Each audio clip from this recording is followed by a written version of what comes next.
Olá, queridos amigos e irmãos de Ideal. Voltamos agora aqui para darmos continuidade ao episódio sobre a intercessão, né? No livro Missionários da Luz, de a obra de André Luiz, psicografia do Chico Xavier, né? Esse episódio é um tanto quanto longo, e assim como os outros já dividimos em duas partes, esse nós iremos dividir em três partes, ok? Esta é a segunda parte, então, relembrando um pouco de que Alexandre, atendendo à solicitação de Esther através da sua prima, para saber do paradeiro do seu marido, que ela entende que teria sido assassinado, e nessa pesquisa, Alexandre descobre através do visitador regional que, de fato, o marido dela teria se matado, suicídio mesmo, né? E que, desta forma, os auxiliares ali não puderam ajudá-lo e o corpo e o espírito dele, do Raul, foi levado por um bando de entidades inferiores, né? Ainda renitentes no mal, né?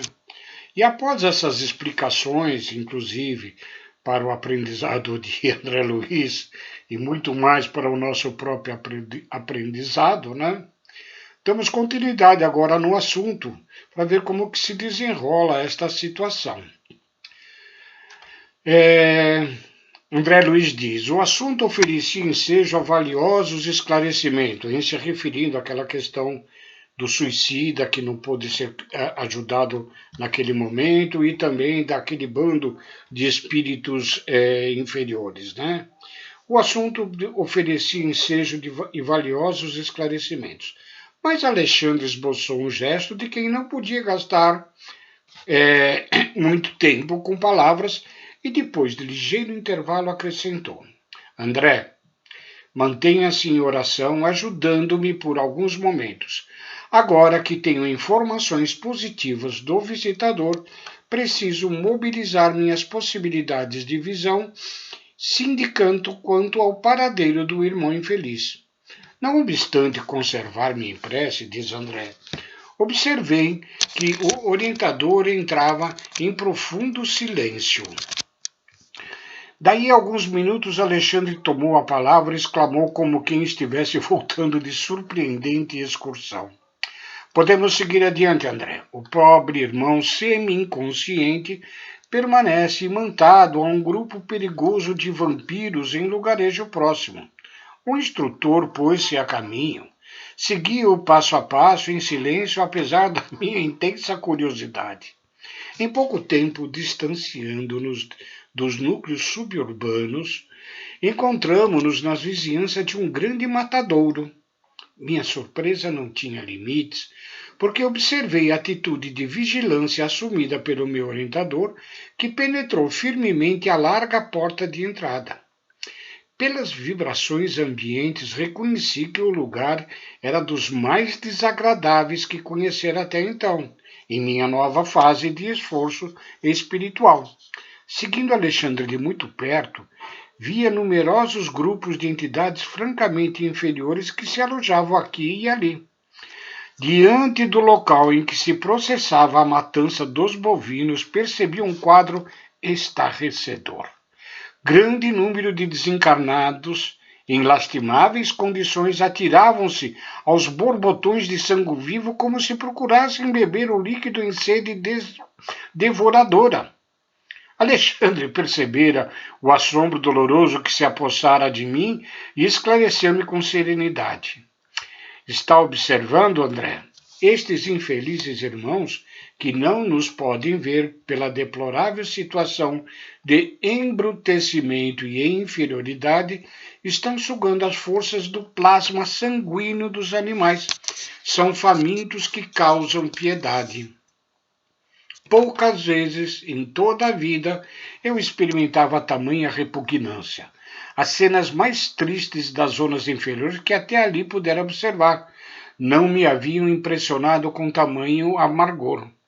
desencarnados à procura de alimentos daquela espécie, matadouro cheio de entidades perversas. Que significava tudo aquilo? Lembrei-me meus reduzidos estudos de história, remontando-me à época em que as gerações primitivas ofereciam aos supostos deuses o sangue de touros e cabritos. Interessante essa observação de André, no que tange às antigas civilizações, né, onde sacrificavam animais e algumas vezes em alguns povos sacrificavam inclusive pessoas, né? E eram para agradar os deuses, né? Essas ideias antigas da nossa humanidade, na qual com certeza todos nós pertencemos e participamos dela, né? Essas entidades divinas que eles falam nada mais eram do que espíritos e as exigências da oferenda sanguinolenta, né? A gente verifica que se tratavam de entidades inferiores, ainda muito ligados a matérias, com a necessidade de absorver do sangue este plasma que faz com que os espíritos desligados da matéria ainda sentem aquela necessidade de absorver estas substâncias mais ligadas.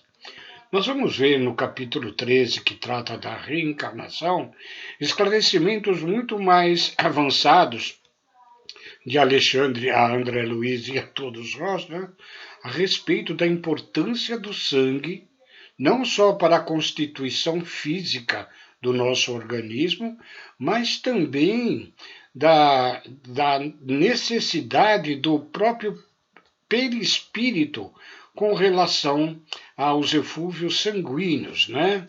Mas esse estudo requer mais cuidado mais adiante, ok? Relembrando um pouco o que André Luiz dizia, lembrei-me meus reduzidos estudos de história remontando-me à época em que as gerações primitivas ofereciam aos supostos deuses o sangue de touros e cabritos. Estaria ali naquele quadro horripilante a representação antiga dos sacrifícios em altares de pedra? Deixei que as primeiras impressões me incandescessem o cérebro a ponto de sentir, como noutro tempo, que minhas ideias vagavam em um turbilhão. Alexandre, contudo, solícito como sempre, acercou-se mais carinhosamente de mim e explicou. Por que tamanha sensação de pavor, meu amigo? Saia de si mesmo, André, quebre a concha da interpretação pessoal e venha para o campo largo da justificação. Não visitamos nós ambos na esfera da crosta os açougues mais diversos? Eu lembro de que no meu antigo lar terrestre, no campo, havia sempre grande contentamento familiar pela matança de porcos. A carcaça de sangue e gordura significava a abundância da cozinha e conforto do nosso estômago. Com o mesmo direito acercam-se os desencarnados tão inferiores quanto nós já fomos dos animais mortos, cujo sangue fumegante lhes oferece vigorosos elementos vitais. Sem dúvida, o quadro lastimável não nos compete, porém, lavrar as condenações. Cada coisa, cada ser, cada alma, André, permanece no processo evolutivo que lhe é próprio.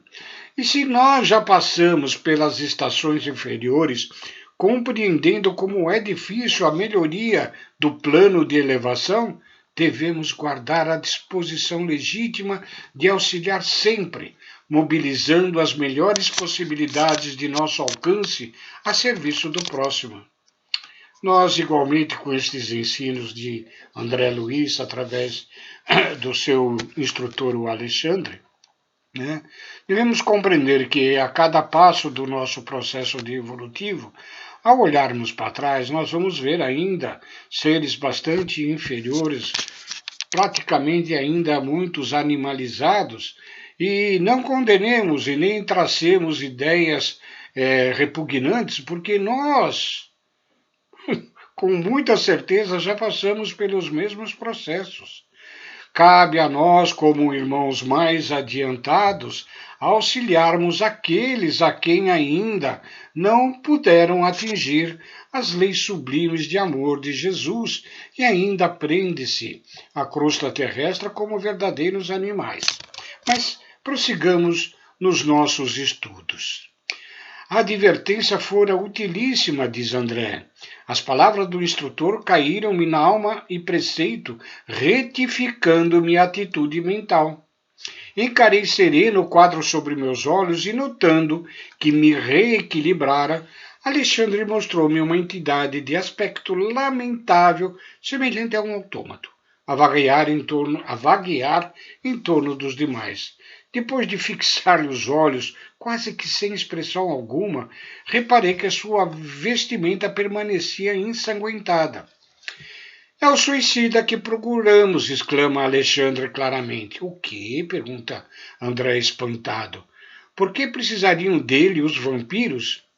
Estes irmãos infelizes, elucida Alexandre, abusam dos recém-desencarnados sem qualquer defesa, como este pobre Raul nos primeiros dias que se sucedem à morte física, subtraindo-lhes as forças vitais depois de lhe explorarem o corpo grosseiro.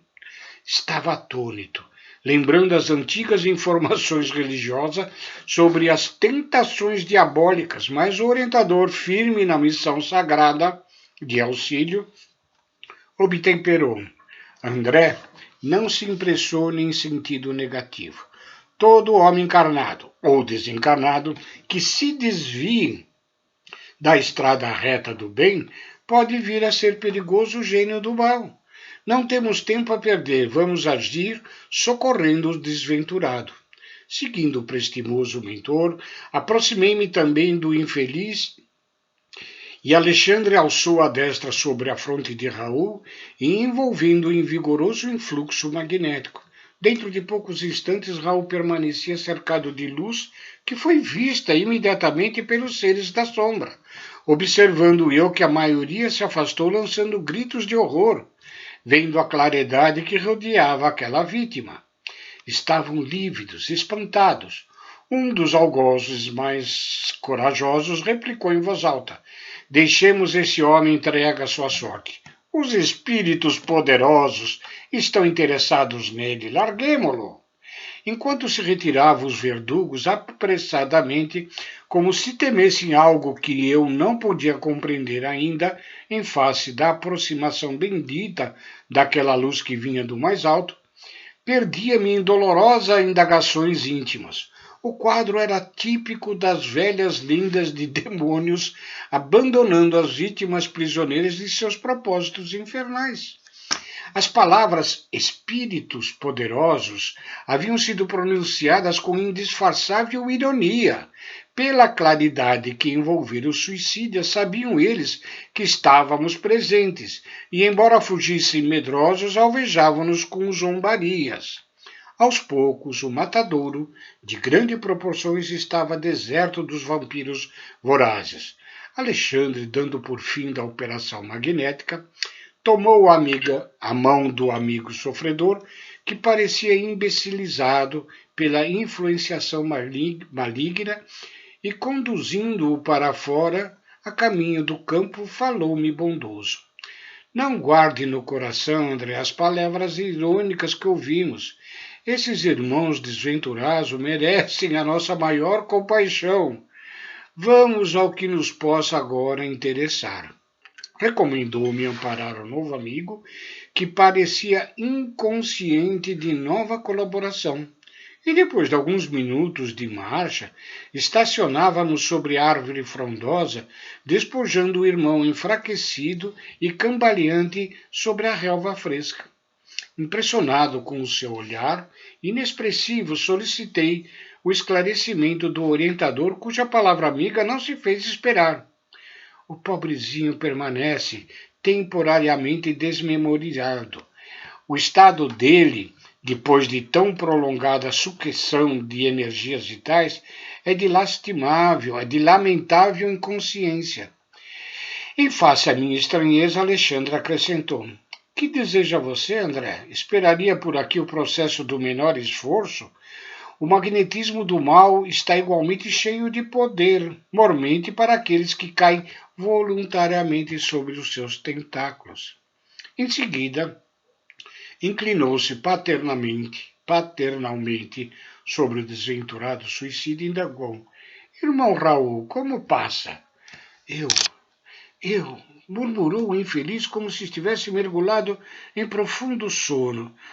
Não sei, não sei. Lembra-se da esposa? Diz Alexandre. Não, responde o suicida de modo vago. O instrutor levantou-se e disse-me: a inconsciência dele é total. Precisamos despertá-lo. Em seguida, determinou que eu permanecesse ali em vigilância enquanto buscaria recursos necessários. Não podemos acordá-lo por nós mesmos? Interroga André, admirado. O orientador sorriu e considerou. Bem se reconhece que você não é veterano em serviços intercessórios, né? Nós que estamos habituados a orar e a pedir tantas coisas, a gente não tem ideia, como vai dizer aqui Alexandre, né? Do trabalho que eles têm para poder intercederem por nós e nossas provas que são necessárias ao nosso próprio desenvolvimento espiritual. E também nós pedimos muito para eliminar aquelas expiações por culpas nossas mesmo de outras existências, às vezes até dessas próprias, né? Bem se reconhece, André, que você não é veterano em serviços intercessórios.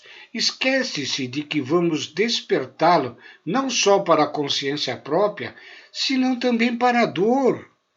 Romperemos a crosta de magnetismo inferior que o envolve e Raul regressará ao conhecimento da situação que lhe é própria. Entretanto, ele sentirá o martírio do peito varado pelo projétil, rugirá de angústia ao contato da sobrevivência dolorosa criada ali por ele mesmo. Nos relatam a espiritualidade superior que o maior sofrimento do suicida é que ele descobre que ele não morre. Ele acorda do lado de lá com sofrimentos atrozes e não morre.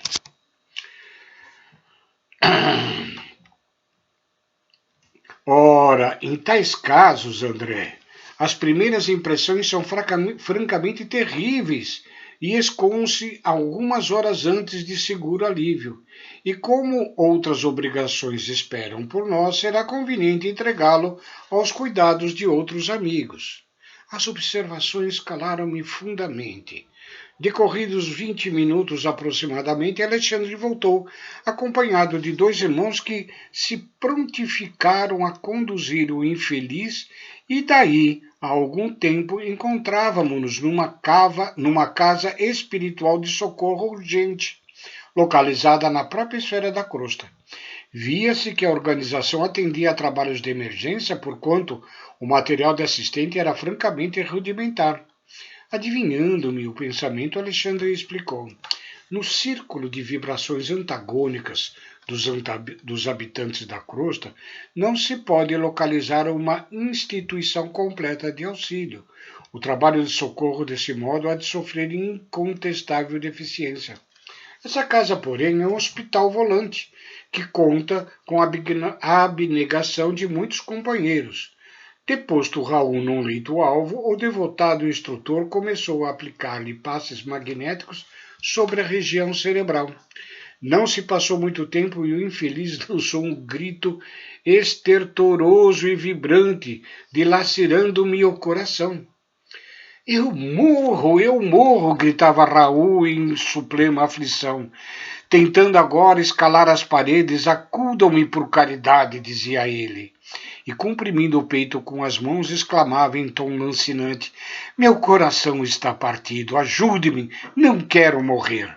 Enfermeiro solícito, diz André, amparava-no com atenção, mas o paciente parecia tomado de horror. Olhos esgazeados, em máscaras de sofrimento indefinível, continuava gritando estentoricamente como se houvesse acordado de pesadelo angustioso. Esther, Esther, chamou o infeliz, recordando a esposa devotado. Vem em meu auxílio, pelo amor de Deus, socorra-me, meus filhos. Alexandre acercou-se dele paternalmente e obtemperou. Raul, tenha paciência e fé no divino poder. Procure enfrentar corajosamente a situação difícil que você mesmo criou e não invoque o nome da companheira dedicada, nem chame pelos filhos amados que deixou na sua antiga paisagem do mundo, porque a porta material da sua casa se fechou com os seus olhos. Se você tivesse cultivado o amor cristão, prezando as oportunidades que o Senhor lhe confiou, fácil seria, num momento destes, regressar ao ninho afetuoso para rever os entes amados, ainda que eles não conseguissem identificar a sua presença. Mas agora, meu amigo, é muito tarde. É necessário aguardar outro ensejo de trabalho e purificado, porque a sua oportunidade com o nome terrestre de Raul está finda. Imenso pavor a estampar-se-lhe no semblante, o interpelado revidou. Estarei morto, porventura? Não sinto o coração varado de dor? Não tenho as vestes ensanguentadas? Seria isso morrer? Que absurdo! Muito sereno e bondoso, o instrutor voltou a falar. Não empunhou a sua arma contra o próprio peito? Não localizou o coração para exterminar a sua própria vida?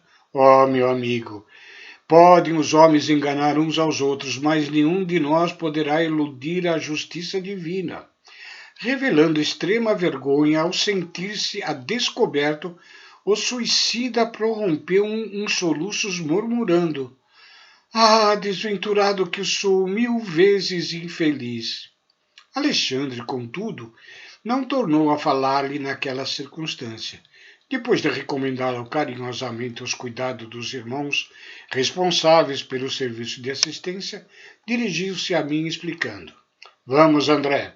Nosso novo amigo está em crise cuja culminância não cederá antes de cerca de 70 horas, aproximadamente. Voltaremos mais tarde a vê-lo. De regresso aos meus trabalhos, esperei ansioso o instante de reatar as observações educativas. Impressionava-me a complexidade dos serviços intercessórios. As simples orações de uma esposa saudosa e dedicada haviam provocado atividades numerosas para o meu orientador e valiosos esclarecimentos para mim. Como agiria Alexandre na fase final? Que revelação teria Raul para os nossos ouvidos de companheiros interessados no seu bem-estar? Conseguiria a esposa consolar-se nos círculos da viuvez? Abrigando interrogações numerosas, aguardei um momento azado. Decorridos 4 dias, o instrutor convidou-me a tornar ao assunto, o que me fez exultar de contentamento pela possibilidade de prosseguir aprendendo para minha própria evolução.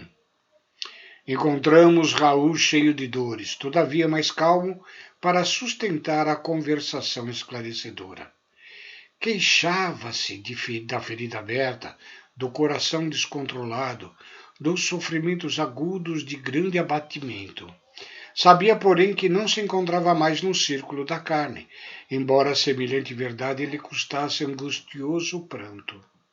Tranquilize-se, disse-lhe meu orientador com inexprimível bondade. Sua situação é difícil, mas poderia ser muito pior. Há suicidas que permanecem agarrados aos despojos cadavéricos que, por tempo indeterminado, assistindo à decomposição orgânica e sentindo o ataque dos vermes vorazes.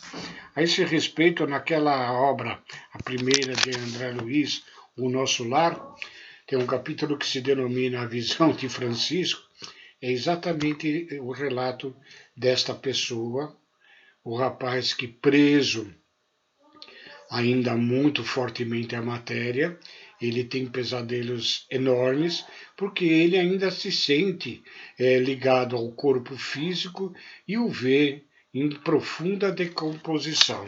Deve ser uma visão horripilante, né? Ai de mim, suspira o mísero, porque além de suicida sou igualmente criminoso. E demonstrando infinita confiança em nós, Raul contou a sua história triste, procurando justificar o ato extremo. Na mocidade, viera do interior para a cidade grande, atendendo ao convite de Noé, seu camarada de infância.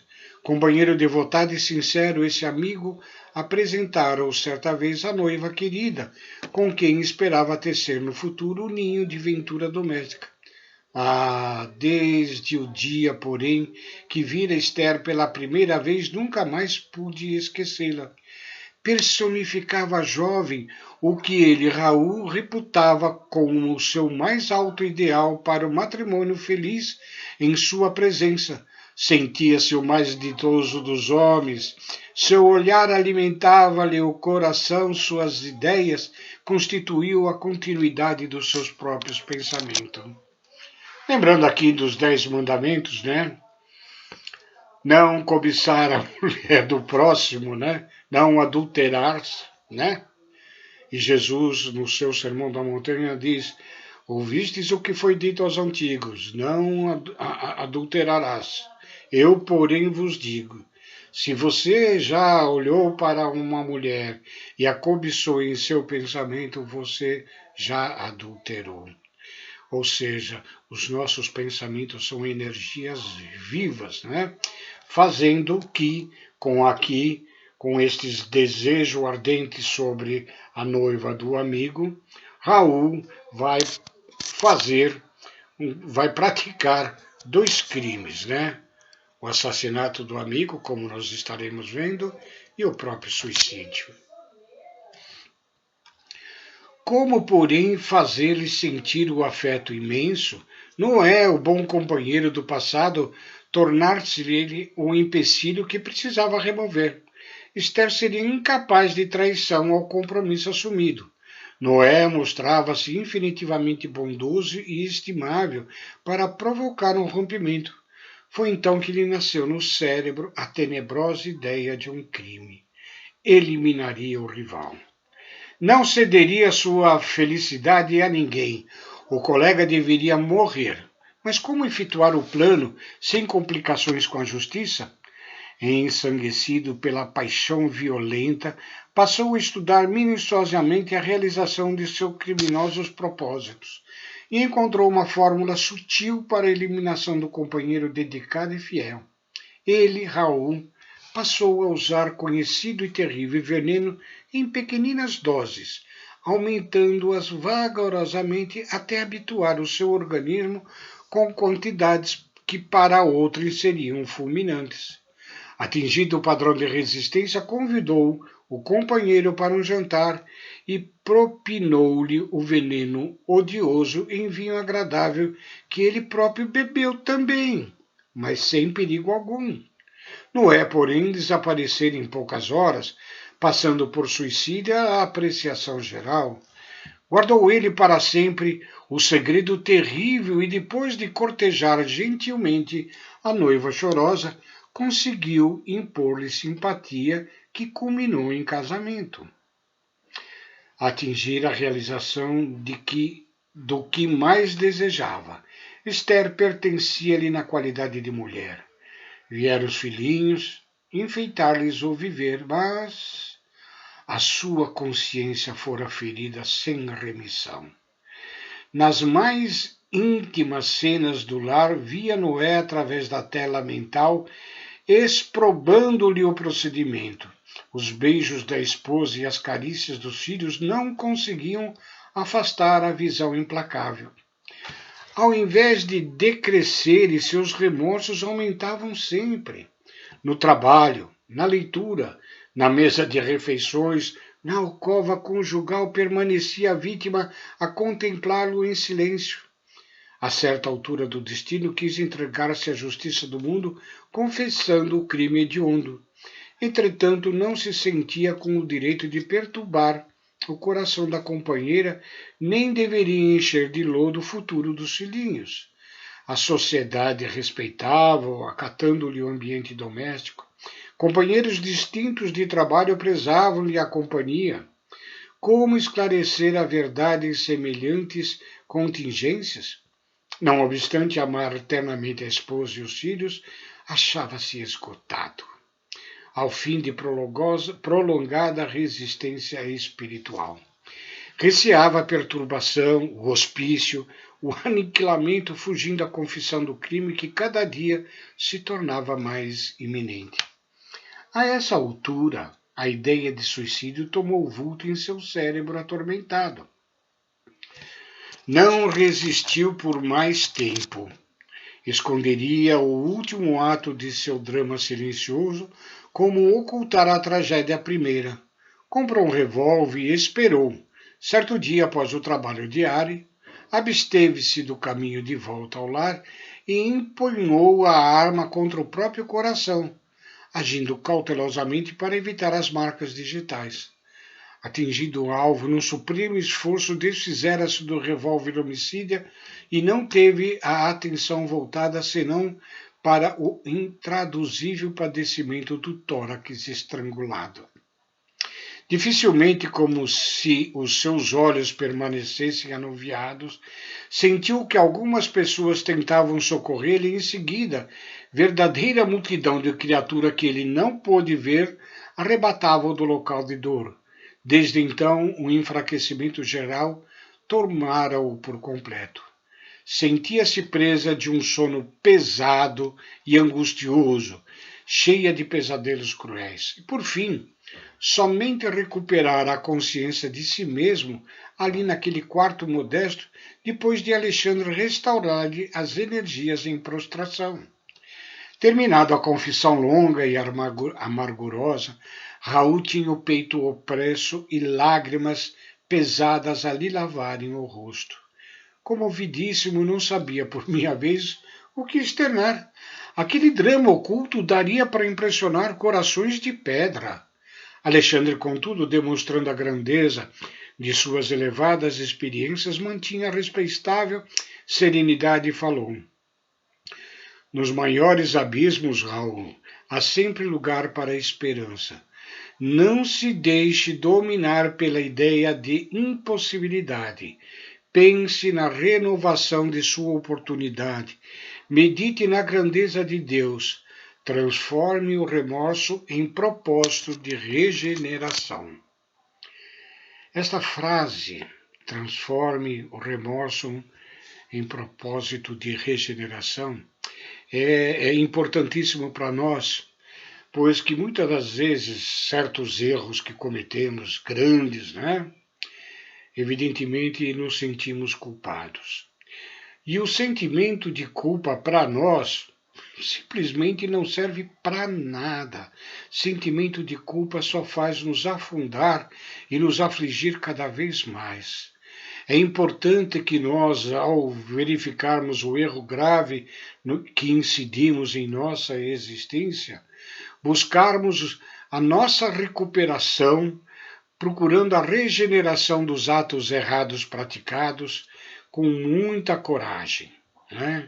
Disse que o homem mais valente e mais corajoso é aquele que vence a si próprio. E após ligeira pausa, enquanto o infeliz se debulhava em pranto, o mentor prosseguiu: em verdade, seus males de agora não poderão desaparecer milagrosamente. Todos faremos a colheita compatível com a semeadura, mas também nós, que hoje aprendemos alguma coisa, já passamos vezes inúmeras pela lição de recomeçar. Tenha calma e coragem, Raul. Em seguida, Alexandre passou a notificá-lo relativamente à causa de nosso interesse, explicando-lhe que o trabalho de auxílio fraterno fora iniciado através de orações da esposa carinhosa e desolada. Deu-lhe ideias e notícias dela, dos filhinhos e dos velhos tios. Falou-lhe das saudades de Esther e da sua ansiedade para vê-lo. ainda que fosse em ligeiro minuto em ocasião de sono do veículo físico. Em ouvindo as derradeiras informações, Raul, o suicida, pareceu reanimar-se vivamente.